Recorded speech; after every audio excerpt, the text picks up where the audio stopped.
Donc, depuis les années 2000, peut-être vous avez entendu parler de nous. Auparavant, on était le regroupement des aidants naturels du Québec. Puis ici, au départ, c'était plutôt tranquille, j'aurais envie de dire, aussi pour un effet malheureusement de mode. La proche aidance, c'était pas vraiment quelque chose en avant-plan de la scène médiatique. Depuis, c'est assez actif et on était, dans le fond, avant que la loi 56 apparaisse, ben, nous, ça faisait plusieurs années qu'on militait pour ce type de loi-là et cette loi s'est construite en partie avec les recommandations qu'on faisait déjà à l'époque, fait qu'on en est très fiers, même s'il y a beaucoup de choses qui peuvent être améliorées dans ce qui a été proposé. Le plan d'action, je vous présente ça vite, vite. Il y a différentes façons dans le document que vous allez recevoir de le lire. Vous pourrez aller soit par axe, c'est ce que je vais vous présenter globalement aujourd'hui, soit vous pourrez le lire par thème et chaque petite vignette est cliquable, fait que vous pourrez sélectionner un thème en particulier si vous vous dites « je ne me souviens plus qu'est-ce qui a été dit à ce moment-là ». Alors, la loi 56, elle vient définir les personnes proches aidantes. C'est la première fois que c'est défini dans une loi et pas seulement dans une politique. Ça peut paraître être du petit gossage, mais en fait, c'est extrêmement important parce que c'est la définition qui va permettre aux professionnels de la santé, aux intervenants ensuite de déterminer qui est proche aidant, qui ne l'est pas. Au ministère des Finances aussi. Donc, il fallait, et puis ça permet que les personnes proches aidantes se reconnaissent elles-mêmes comme proches aidantes, qui est un des enjeux. Donc, il y a eu beaucoup de travail autour de cette définition-là et beaucoup d'améliorations. Dans les grandes lignes, ce qu'il faut savoir, c'est qu'aujourd'hui, on reconnaît toutes les personnes proches aidantes, peu importe la raison de santé, l'âge, le lieu de vie de la personne qu'elle accompagne, que ça soit permanent ou temporaire, qui a un lien familial ou pas. Donc, vraiment, on voit tout le monde là, dans cette définition-là. On reconnaît le principe de ce rôle de proche aidant devrait être libre, éclairé et révocable. Ça veut dire que le proche aidant pourrait remettre en question l'amplitude du soin qu'il donne ou carrément refuser de faire certains soins, certains services à la personne s'il s'en juge pas capable ou s'il a d'autres responsabilités par ailleurs, ce qui est bien souvent le cas. On parle aussi, puis ça apparaît anodin, mais encore une fois, mais c'est bien important. On parle de l'objectif, le but d'être proche aidant qui fait une différence avec, par exemple, quand on est un parent. Quand on est un parent, c'est sûr que notre but, c'est que notre enfant, par exemple, il acquiert de l'autonomie puis qu'il devienne un adulte qui se sente bien dans sa peau puis qui ait une belle vie. Quand on est une personne proche aidante, ben, on va des fois favoriser le rétablissement, donc on va œuvrer à ça, on va essayer d'améliorer ou de maintenir la qualité de vie et ça du début jusqu'à peut-être la fin de vie dans la dignité. Et ces objectifs-là, la différence, c'est que quand il y a des barrières à réaliser ces objectifs, que ce soit parce qu'on n'est pas bien soutenu, parce que le réseau de la santé est compliqué à comprendre ou qu'il n'a pas les services qui vont en face, eh bien c'est entre autres la difficulté à répondre à ces objectifs qui augmente la détresse et la fatigue chez les personnes proches aidantes. Fait que c'est important, surtout pour les professionnels de la santé, encore une fois, de comprendre ça. Parce que là où j'en étais, vous voyez l'écran qui est partagé par contre? Oui, Oui, ça c'est c'est bon. bon. Parfait. Donc, ce qu'on voulait mettre de l'avant, c'est que si la personne proche aidante n'est pas bien soutenue, ben, il y a des répercussions. En fait, même si elle est soutenue, déjà, il y a des répercussions possibles, mais quand on ne l'est pas du tout ou pas assez, ben, elles sont encore plus grandes. Puis, entre autres, notre grand cheval de bataille, c'était les répercussions financières. Puis ça a été accepté par le gouvernement. Fait que, donc, cette loi, c'est finalement historique parce que c'est la première au Québec, parce que même au niveau international, il n'y en a pas beaucoup des lois qui reconnaissent les personnes proches aidantes, puis je vais vous en parler un peu plus tard. Pourquoi une loi et pas juste un plan d'action, pas juste une politique? Parce que la loi, elle oblige les futurs gouvernements, elle oblige tous les ministères actuels à appliquer les principes de cette loi-là. C'est pour ça que ça a été tout un moment là de bien la travailler pour s'assurer qu'on est le plus vaste possible puis qu'on n'oublie pas des bouts. en disant, ah oui, on comprend par exemple que la précarité financière, ça peut faire partie du bien-être des proches aidants puis de son équilibre de vie.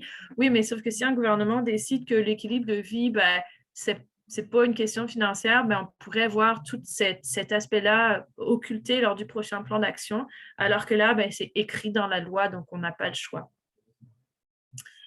Le plan d'action qui en découle, ben, la politique qui en découle a été déposée en avril. Je vous dirais, entre la politique et la loi, il y a très peu de différence. C'est pour ça que j'en parle pas tant de temps. Fait que c'est pas, elle existe, elle est là.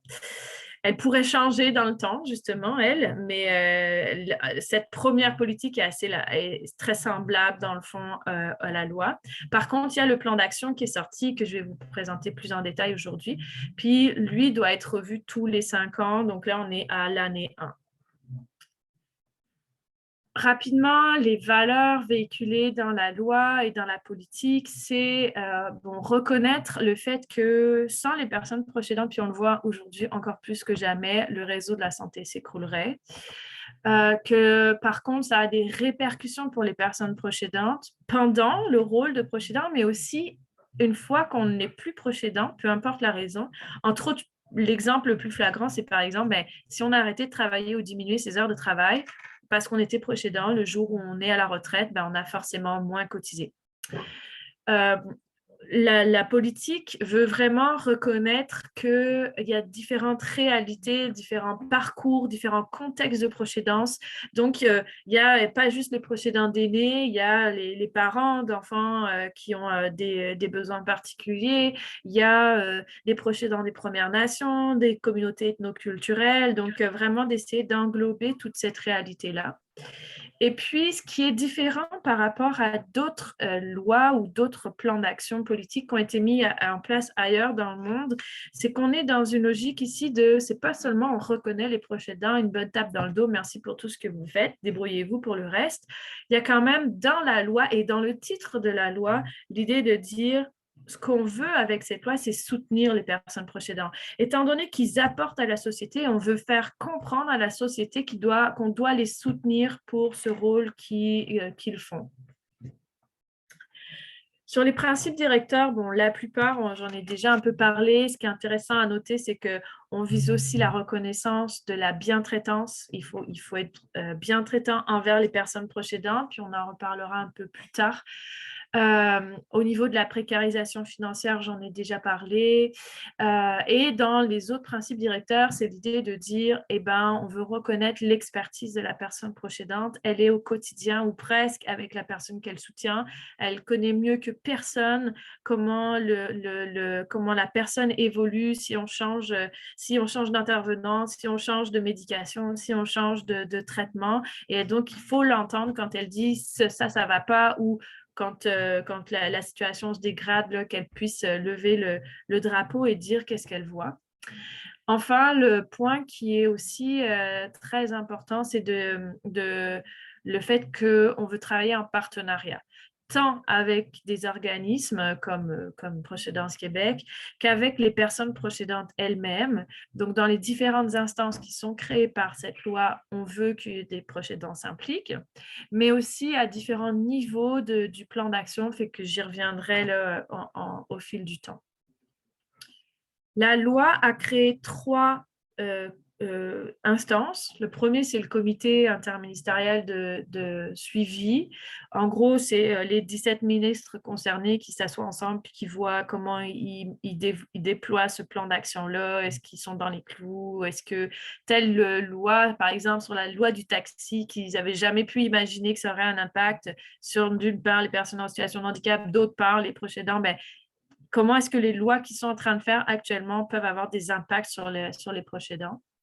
Ensuite, il y a l'Observatoire de la proche aidance, qui est un organe de recherche qui est vraiment dans l'idée de faire une veille, de faire un portrait, de mieux comprendre qui sont les personnes proches aidantes. On n'est pas ici, aujourd'hui en tout cas, dans une logique de dire on va faire des recherches sur développer des nouveaux services et les évaluer. On est vraiment plus dans une logique de dire on va faire une veille, on va comprendre quelle est la situation des proches aidants puis comment ça évolue.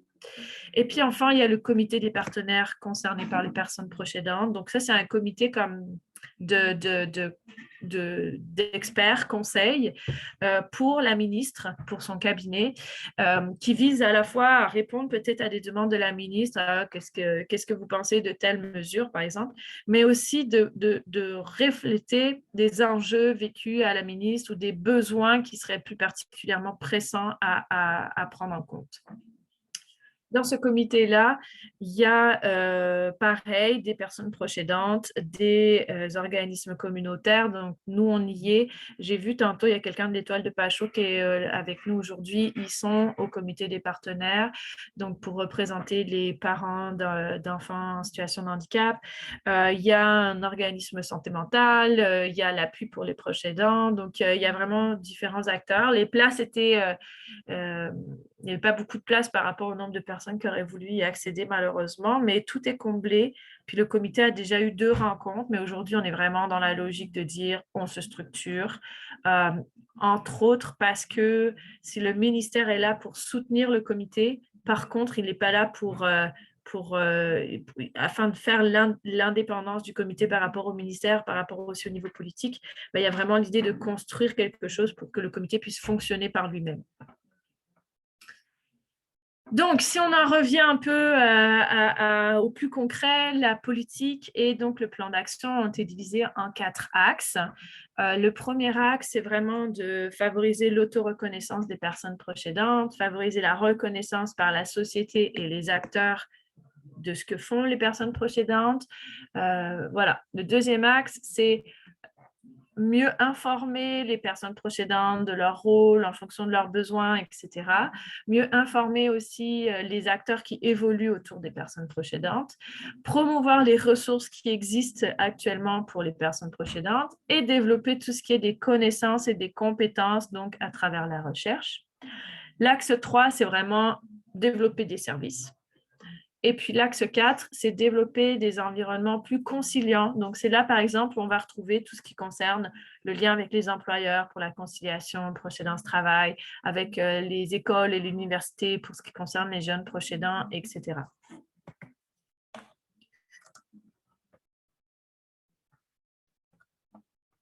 OK. Donc, le premier plan d'action, il est sorti en octobre. Il est jusqu'en 2026 et c'est un très gros plan d'action. C'est 61 mesures. Fait qu'aujourd'hui, je vais essayer de vous présenter toutes. Ça risque d'être du lourd à digérer. C'est 4 axes, c'est 17 ministères. Et ça, quelque part, c'est aussi parce que le plan d'action s'est fait très vite, fait qu'il n'y a pas forcément eu de concertation globale. Il y a eu de la concertation d'un organisme, enfin, le ministère consultait un organisme, on consultait un autre, mais il n'y a pas eu de moment où on a pu tous se mettre ensemble, puis peut-être on aurait pu fusionner des choses ou quoi. Mais c'est un plan qui, de toute façon, est amené à évoluer. Donc, on espère que les prochaines fois, ce sera plus condensé, en tout cas pour mieux les retenir. Rapidement, au niveau du budget, c'est 200 millions, c'est ça, de dollars pour les 5 ans. Je veux juste porter à votre attention que le plus gros axe financièrement parlant, c'est l'axe 3 avec 155 et des brouettes millions. Puis ça, c'est logique parce que dans le fond, c'est l'axe des développements des services. Donc, c'est toujours ce qui est le plus coûteux. C'est plus coûteux de développer un service que de faire de la sensibilisation. Avant d'aller axe par axe, je voudrais ça fait déjà plusieurs fois que je présente ce plan d'action-là, puis je vais répondre tout de suite à des questions qui apparaissent tout le temps. Ça va vous aider aussi à mieux comprendre certaines actions, puis de ne pas vous dire « je ne comprends pas qu'ils fassent ça alors qu'ils n'ont pas fait ça ». Peut-être qu'ils l'ont fait, mais c'est 17 mesures plus loin dans l'axe 3 ou 4. Fait que les mesures qui, tant qu'à moi, sont les plus importantes, c'est la mesure, et puis ce n'est pas forcément des mesures, si vous êtes une personne proche aidante, que vous allez voir personnellement. Vous allez en voir les impacts, mais vous n'allez pas voir cette mesure-là apparaître. Donc, la mesure 5, c'est les coordonnateurs territoriaux dans les établissements de santé.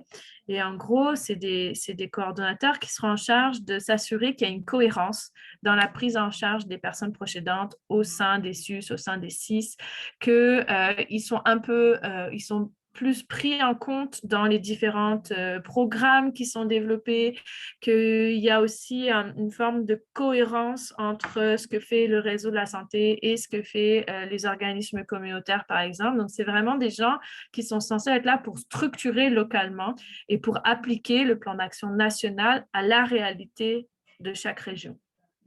La mesure 38, c'est 24 millions de dollars pour 5 ans pour les organismes communautaires. Donc, si vous êtes un organisme, ce n'est pas de la mission globale récurrente, ce sera des ententes d'activités spécifiques. Et donc, vraiment, c'est l'idée de dire renforcer ce que les organismes peuvent faire auprès des proches aidants. Il demeure que 24 millions pour 5 ans. Si on divise par année et par organisme, on serait autour d'un 10 000 $, 15 000 $ par organisme, si on est équitable et tout le monde a la même chose. Donc, ça paraît un gros montant sur le papier, mais sur le terrain, ça ne va pas être énorme. La mesure 35, c'est un plan d'accompagnement. Donc, c'est vraiment l'idée de dire, aujourd'hui, on ne sait pas vraiment déjà qui sont les personnes proches aidantes, on ne connaît pas leurs besoins, puis en tant que réseau de la santé, on ne leur offre pas vraiment de soutien parce que nous, on est là pour aider la personne aidée en situation de handicap, malade, on n'est pas là pour aider le proche aidant. Mais là, ça change.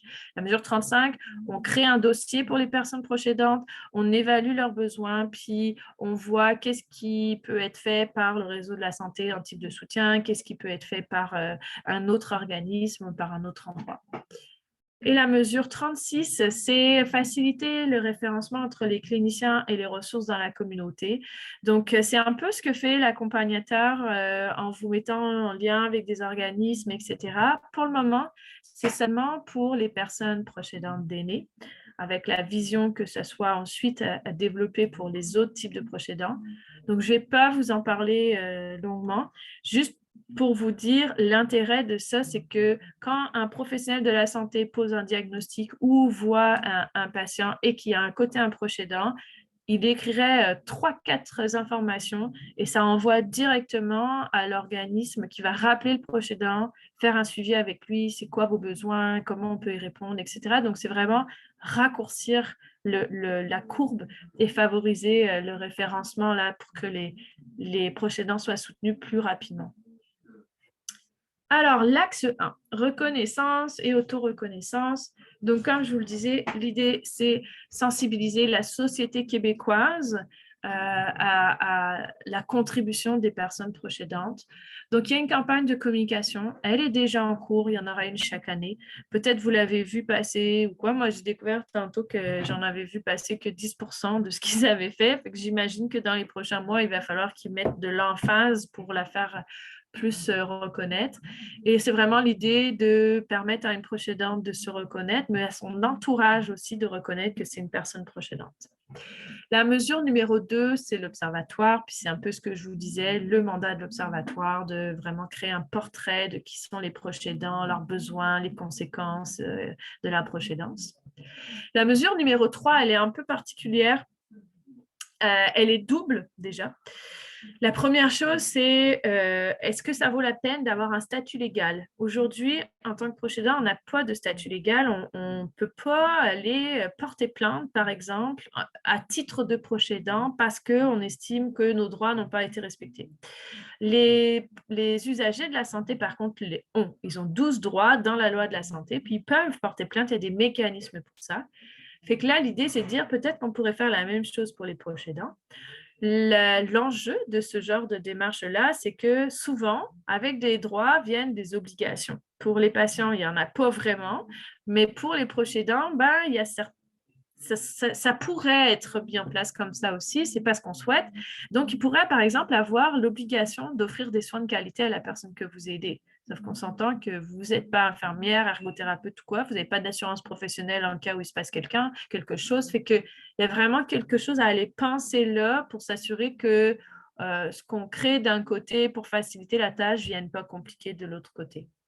Et le registre, c'est une conséquence de la pandémie. Quand ils ont mis tous les proches aidants dehors des établissements, ensuite ils les ont ramenés à l'intérieur, puis là ils ont dit aux gestionnaires, ben, vous faites rentrer que les proches aidants que vous connaissez. Et là, les gestionnaires ont dit, mais c'est parce qu'on ne sait pas qui est proche aidant en fait. On ne sait même pas vraiment, on n'a pas tous la même définition de qui est proche aidant. Fait que là, ils se sont dit, peut-être que ça vaudrait la peine de faire un registre. Puis, excusez-moi de la comparaison scabreuse, mais je pense que ça va vous parler un peu comme le registre des armes à feu. On pourrait aller voir, ah, tiens, telle personne, tu dis que tu es proche aidant, ah, ben oui, je vois que tu es effectivement enregistré comme proche aidant. Ça, encore une fois, différents enjeux de confidentialité, de respect de la vie privée, mais aussi financier. Hein. Le registre des armes à feu, finalement, il ne va pas bien parce que personne, aucun gouvernement veut mettre de l'argent pour quelque chose d'administratif aussi lourd. Fait que là, ce qu'ils veulent voir, c'est est-ce que c'est faisable, puis est-ce que ça vaut la peine.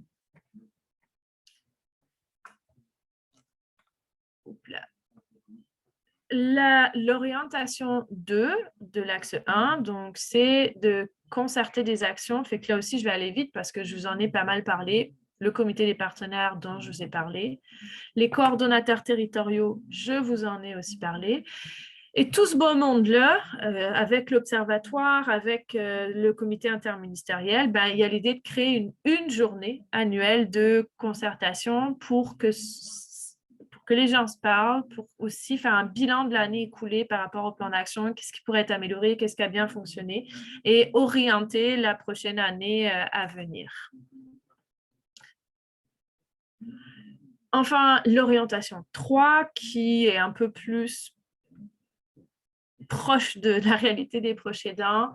Il y a l'idée, donc, comme je disais, de faire venir les proches aidants, de les consulter à différents niveaux. Et entre autres, au niveau, je dirais, organisationnel, du réseau de la santé, etc. Sauf que ce n'est pas si facile. Il y a l'équipe du Centre d'excellence en partenariat patient-public qui a conceptualisé l'idée de patient partenaire ici au Québec, qui a démontré qu'on ne s'improvise pas être un bon défenseur d'une cause. C'est pas parce qu'on est proche aidant qu'on peut défendre la cause des proches aidants, avoir une vision d'ensemble et bien tout connaître. Mais ils ont créé des formations et des outils pour aider les proches aidants dans ce rôle-là. Et inversement, ils se sont aussi rendus compte que si le médecin qui est autour de la table, de toute façon, lui, ça ne l'intéresse pas vraiment, puis il ne sait pas comment intégrer une personne proche aidante, mais au final, ça va être difficile pour la personne proche aidante de se sentir à l'aise. Fait qu'il y a aussi une formation pour les différentes parties prenantes qui seraient dans ce genre de consultation-là. Et la mesure numéro 8, vous l'avez sûrement tous entendu parler que les mandats de protection, la loi du curateur public change. Elle sera appliquée à partir de juin 2022. Ce qu'ils se sont rendus compte, en fait, dans ce virage-là que fait le curateur public, c'est que jusqu'à maintenant, ils étaient très, très, très orientés sur on va protéger les personnes vulnérables, c'est-à-dire les personnes aînées, les personnes en situation de handicap, les personnes malades, et sans vraiment se questionner sur l'impact que ça aurait pour les proches aidants, sur la difficulté que ça pouvait amener. Fait que là, ils se disent, on devrait les inclure un peu plus en amont sur les services que nous, on donne, comment est-ce qu'on peut limiter ces impacts-là.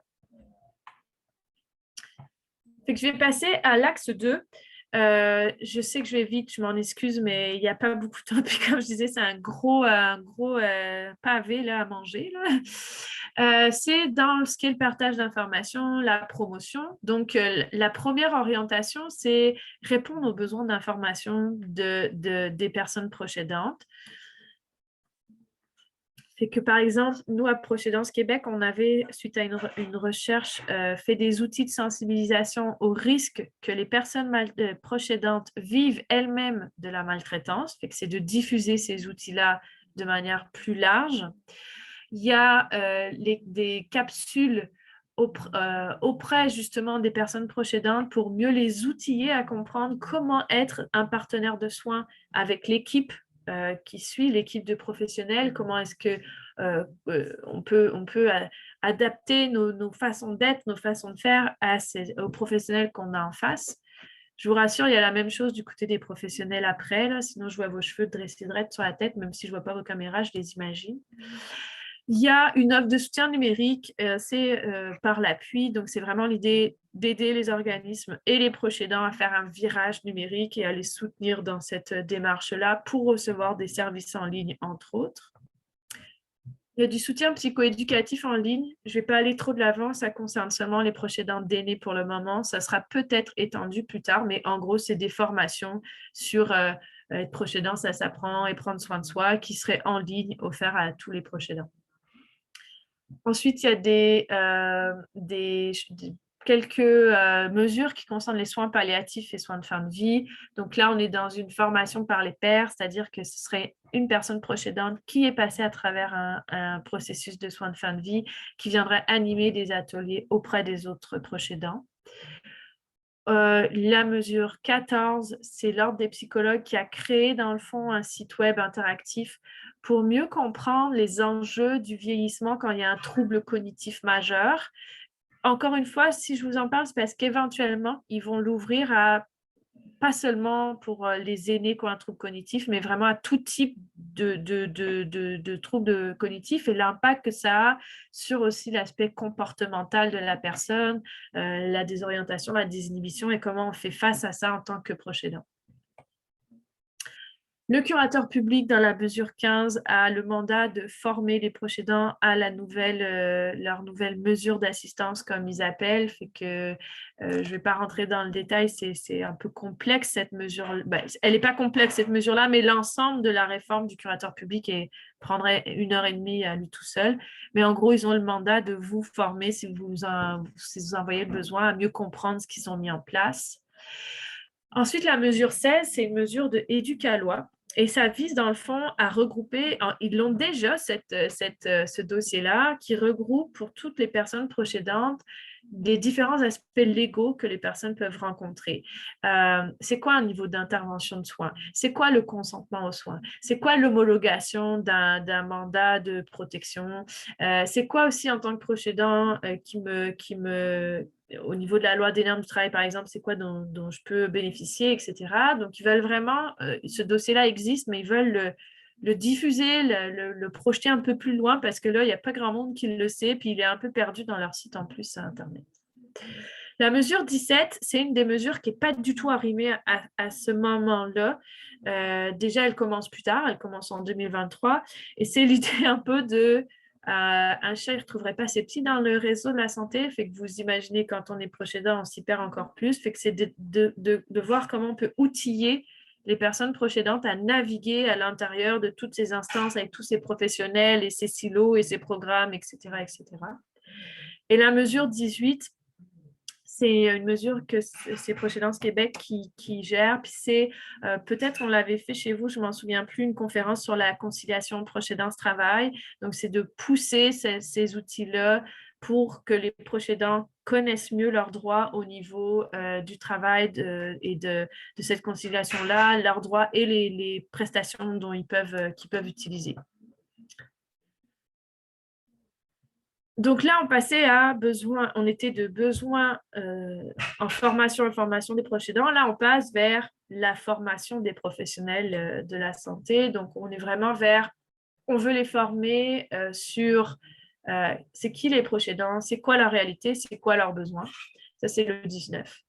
Les 20, la mesure 20, c'est on veut faire la même chose, mais spécifiquement dans le cadre de la santé mentale. Donc, aller chercher, par exemple, les ordres professionnels des ressources humaines pour qu'ils comprennent mieux en tant que personne proche aidante de quelqu'un qui a un trouble de santé mentale, quel est l'impact, etc. La mesure 21, c'est de la formation aussi spécifique à l'aide médicale à mourir. La différence, c'est qu'elle s'adresserait tant aux professionnels de la santé qu'aux intervenants du communautaire qui doivent parfois accompagner des proches aidants qui accompagnent quelqu'un avec l'aide médicale à mourir. La mesure 22, c'est une communauté de pratique. Donc, ça vise à faire que les chercheurs et les intervenants du réseau de la santé communiquent entre eux, partagent de l'expérience. Aujourd'hui, les organismes communautaires n'ont pas accès à cette communauté de pratique-là. Certains des webinaires sont offerts à tout le monde, mais pas le reste. Et puis, cette communauté existait auparavant seulement pour les proches aidants d'aînés. Là, ils l'ont vraiment ouvert à tout type de proches aidants, fait que ça va permettre que ce qui se fait de bien dans un Suisse puisse peut-être suivre dans un autre.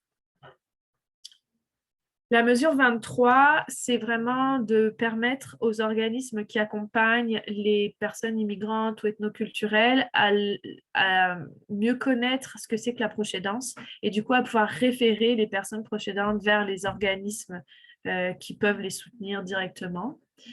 La mesure 24, c'est pareil, sensibiliser tant les organismes qui œuvrent en proche-aidance que les professionnels aux réalités des proches aidants qui sont issus de la diversité LGBTQ+, I. J'ai mis le I à mauvaise place.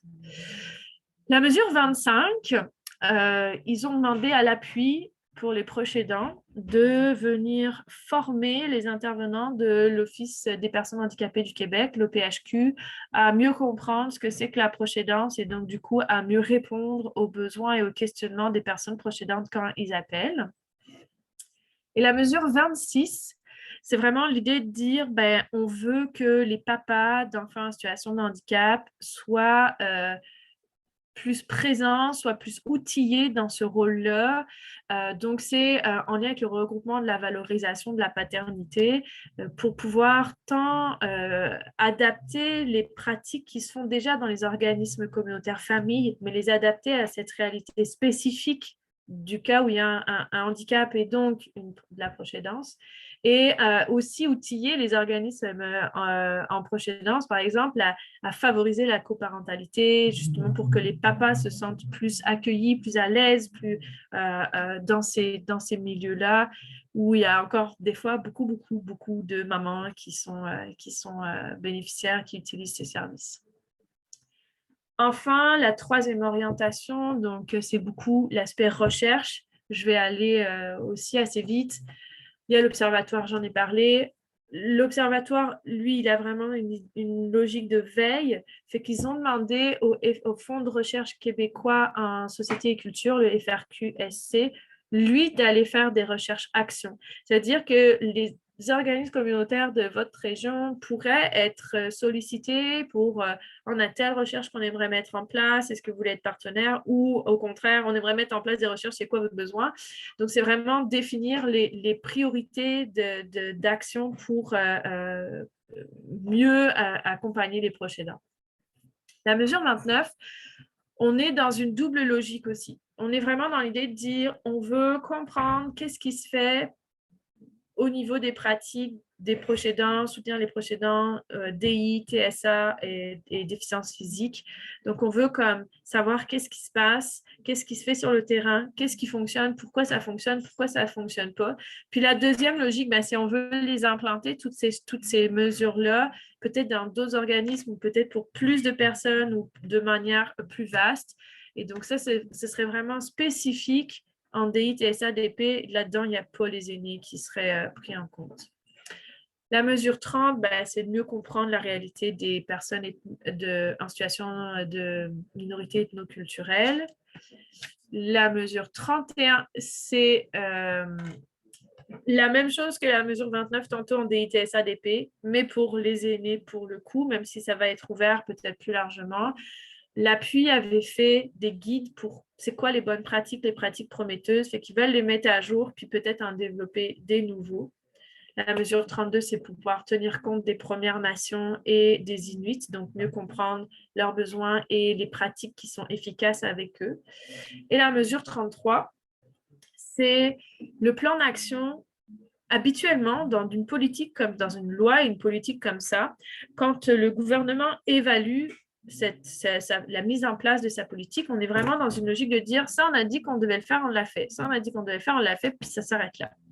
Là, la loi oblige le gouvernement à aller vers une mesure d'impact. Donc, de dire, OK, je l'ai fait, mais finalement, qu'est-ce que ça a changé en bien ou en mal? Qu'est-ce l'effet pervers qu'on n'a pas vu ou l'effet bénéfice auquel on ne pensait pas pour le quotidien des personnes proches aidantes et des acteurs autour?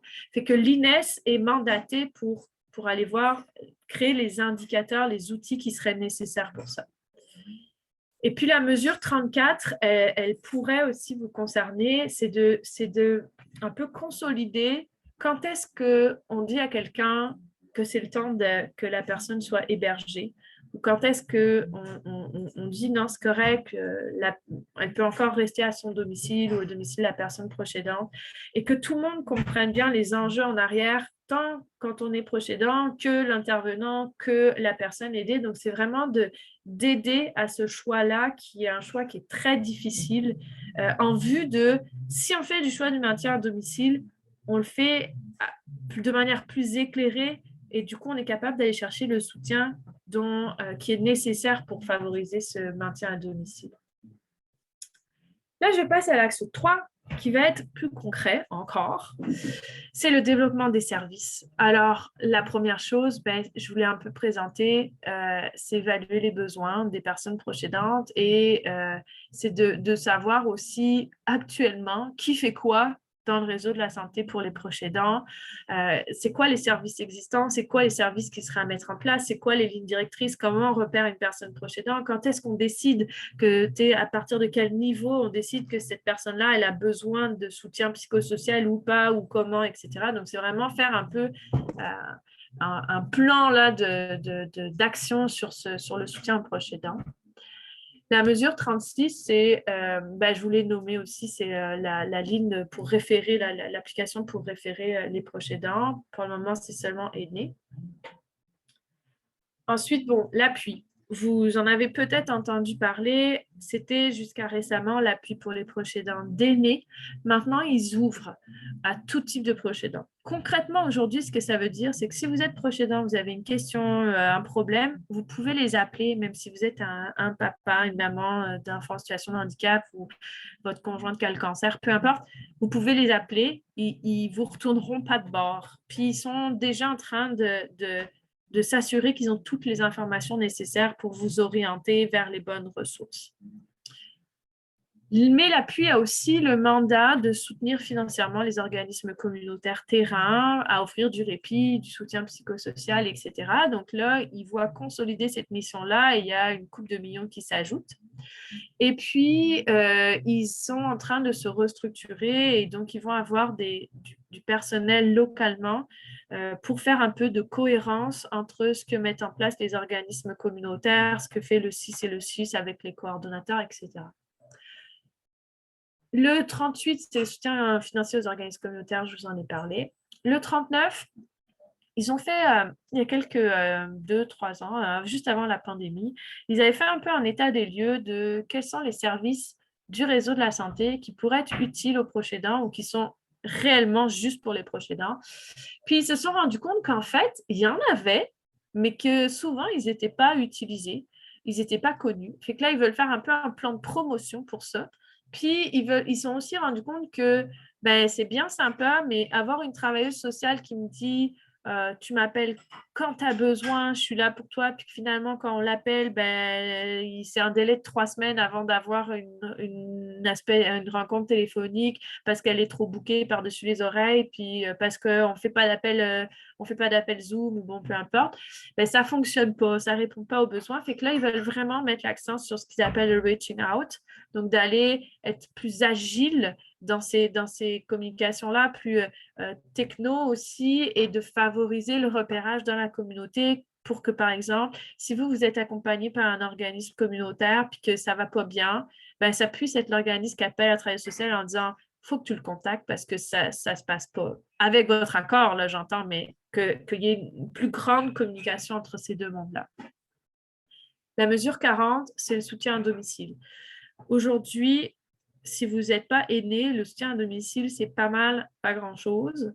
Là, ils veulent structurer différemment le réseau de la santé. Ils sont en train de bouger les lignes pour que le soutien à domicile, ça soit peu importe le type de client. Donc, aussi pour des enfants, par exemple, qui ont une déficience intellectuelle. Donc là, ils veulent bonifier, ils veulent fixer des balises plus souples pour mieux tenir compte aussi des besoins du proche aidant et pas seulement des besoins de la personne, de l'usager.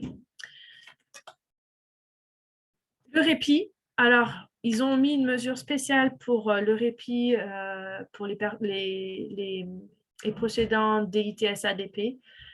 Ils veulent d'une part documenter les pratiques, documenter les besoins et d'autre part former aussi, bien sûr pour augmenter ces offres-là, mais ils veulent aussi aider les organismes qui font déjà du répit, mais surtout pour les aînés, à pouvoir intégrer ces clientèles-là, à pouvoir s'adapter à quelqu'un qui a un trouble du spectre de l'autisme, par exemple.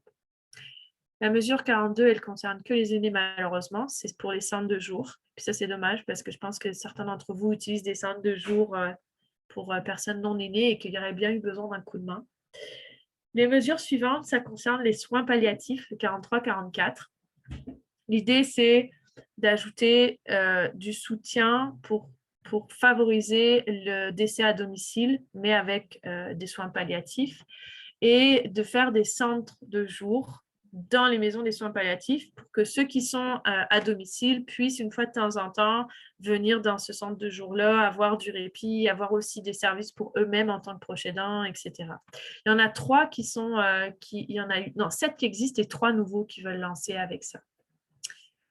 Ensuite, si on parle du répit pour tout proche aidant, bien sûr, il y a tout ce qui est le répit hors domicile avec Muté. Donc, il veut augmenter cette offre-là, entre autres à travers les maisons Gilles Carle, auxquelles vous êtes admissible. Et d'ailleurs, j'en profite pour vous dire que les maisons Gilles Carle, ce n'est pas par territoire. Si vous voulez utiliser une maison Gilles Carle qui est complètement ailleurs, mais parce que pas très loin de cette maison-là, vous avez quelqu'un de votre famille, c'est possible. Le baluchonnage va être élargi, donc c'était Baluchon Alzheimer qui était mandataire.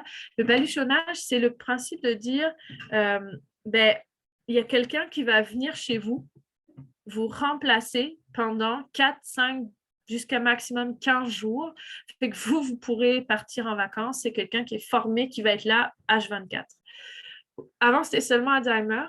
Aujourd'hui, c'est Parkinson, sclérose en plaques, sclérose latérale amyotrophique et soins palliatifs de fin de vie, mais aussi pour les personnes en perte d'autonomie sévère qui sont alitées. Puis éventuellement, dans une prochaine étape, ils ouvriraient à d'autres situations de santé. Il y a le monastère des Augustines, je ne sais pas si vous le connaissez, c'est à Québec. C'est aussi du répit avec nuitée. Donc, vous pouvez y avoir accès, c'est 30 $ la nuit, je crois. Et il y a aussi beaucoup de soins, services pour vous en tant que proche aidant autour de ça. Donc là, ils vont être bonifiés pour en donner plus. Enfin, la fin de l'axe 3, c'est vraiment ce que je vous disais au début, quand ils veulent créer des partenariats pour que les personnes proches aidantes soient plus reconnues dans le réseau de la santé et peut-être plus en mesure aussi de participer aux soins ou de participer aux discussions en lien avec les soins de santé. Donc, la mesure 48, très simple, très humblement, je ne vous en parlerai pas trop parce que je l'ai relu, je pense, 40 fois, je n'ai toujours pas compris c'est quoi qu'ils veulent faire. Mais grosso modo, ils veulent permettre aux établissements de déposer des projets qui viseraient ce partenariat-là. Donc, nous, ce n'est pas quelque chose qu'on va voir vraiment sur le terrain. La mesure 49, c'est les heures de visite. Ça découle un peu de la pandémie. Ils veulent pouvoir adapter les politiques de visite dans les lieux d'hébergement pour que ça soit plus facile que pour la proche aidante d'être là, d'intégrer ou pas l'équipe de soins selon son choix, pour aussi favoriser la confidentialité, comment est-ce qu'on partage les renseignements pour pas que la personne qui est le collègue de chambrée entende tout ce qui se passe, mais en même temps respecter le fait que il y a des moments où il y a besoin que la diade aidant soit seule ou que la personne aidée soit seule et donc respecter la fatigue de chacun, etc. Donc, ils veulent remettre tout ça un peu à plat. Et je vais aller vite sur les environnements. L'axe 4, de toute façon, il est plus court. On est dans les environnements favorables. Donc, ils veulent, sur tout ce qui est aspect précarité, ça va être assez rapide. Aujourd'hui, il n'y a pas de mesure en lien avec ça. Il y a juste on s'assoit, on discute, on voit c'est quoi le problème, c'est qui en a le plus besoin, c'est quoi qu'on pourrait mettre en place, c'est quoi les impacts. Ça, c'est la mesure 50, puis la mesure 60. Ensuite, 51-52, ça touche les jeunes proches aidants. Ils veulent pouvoir faire un état des lieux de qui sont les jeunes proches aidants. Donc, ce serait les 6-25 ans. Donc, qui ils sont, de qui ils prennent soin, c'est quoi l'impact sur leurs études ou leur début de carrière. Et ensuite, la mesure 52, ce serait vraiment créer un guide de sensibilisation pour les milieux d'enseignement, les milieux académiques. La mesure 50, c'est ce que je vous disais, c'est le comité de travail pour la lutte contre la précarisation financière. Hop, j'ai refini la même chose, c'est pour ça que je le disais déjà. La mesure 53, c'est le réseau pour un Québec famille. Donc, ils veulent faire des projets pilotes auprès d'entreprises qui ont des profils un peu atypiques pour pouvoir voir comment, même malgré ce côté atypique, comment ils peuvent soutenir les personnes proches aidantes en emploi chez eux. Je parle par exemple, en ce moment, là, si vous êtes une infirmière, puis qu'en plus vous êtes proche aidante, avec le temps supplémentaire obligatoire, je pense que votre rôle de proche aidant doit être vraiment très, très compliqué. Donc, ce serait par exemple ce type de milieu-là qui serait ciblé. La mesure 54, elle est intéressante. Elle vise dans le fond à dire, quand on a fait la recherche sur la maltraitance envers les proches aidants, on voit qu'il y a la proche aidance crée beaucoup de tensions dans les familles ou dans les couples. C'est très compliqué de gérer ce rôle-là en plus de tout le reste. Et on pourrait mettre en place de la médiation pour aider, accompagner les proches aidants, leur entourage dans ces démarches-là. Ils ont des services de médiation qui sont en train de se développer. Ils veulent les promouvoir, les faire connaître pour favoriser un peu, fluidifier tout ça sans avoir besoin de se rendre à des procès ou à des ruptures complètes dans la famille. Simplifier l'accès aux services, c'est un peu la maison qui rend fou. Là. Si vous êtes proche aidant, il faut le formulaire X qui est donné par Y, mais il faut aussi, là, ils veulent rendre tout ça plus simple sur sur Service Québec. Et puis aussi favoriser le fait que, en tant que proche aidant, des fois, la personne qu'on aide ne reconnaît pas qu'on est proche aidant, fait qu'on pourrait peut-être, du coup, on n'a pas les services, fait comment faire qu'on puisse les avoir, même si l'aider ne nous aide pas dans ce travail-là.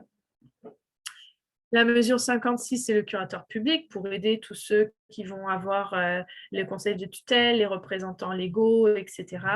La mesure 57, c'est l'idée de faire une cartographie des transports, dont les transports adaptés. Ça ne va pas en ajouter, ça ne va pas bonifier l'offre, ça va juste permettre de savoir si vous allez d'un point A ou un point B, c'est quoi le style de transport auquel vous pouvez espérer avoir, puis dans le fond, où aller le chercher. Ça, c'est très, très, très spécifique aux aînés, fait que j'en parlerai pas, c'est des financements pour les municipalités et pour des projets des initiatives régionales pour des nouveaux projets pour les proches aidants d'aînés. Et donc, je vous parlais qu'il y avait il y a le comité, mais il y a aussi un groupe de travail qui va se mettre pour tout ce qui est le risque de précarisation financière élevé. Donc, il y aura le ministère du Travail, il y aura Retraite Québec, il y aura Revenu Québec, il y aura le ministère de la Famille. Il y aura différents organismes pour savoir un peu c'est qui sont les plus à risque et comment les aider. Et puis, la mesure 61, c'est la dernière, on va pouvoir respirer. Le but n'est pas de bonifier le crédit d'impôt, le but est de le faire connaître parce qu'aujourd'hui, en 2020, c'est 69 000 personnes proches aidantes qui utilisent le crédit d'impôt fédéral. C'est à peu près 5-6% des personnes proches aidantes, donc on est très, très loin de la réalité. Mais c'est vrai que ça aurait été bien qu'il y ait de la bonification avec, mais ils n'en sont pas rendus là. Ça viendra peut-être grâce à la mesure 60. Fait que c'est ça. Après, c'est par thème. Je ne vais pas partager mon écran. Puis je vais laisser la place à vos questions et vos commentaires pour le temps qui reste.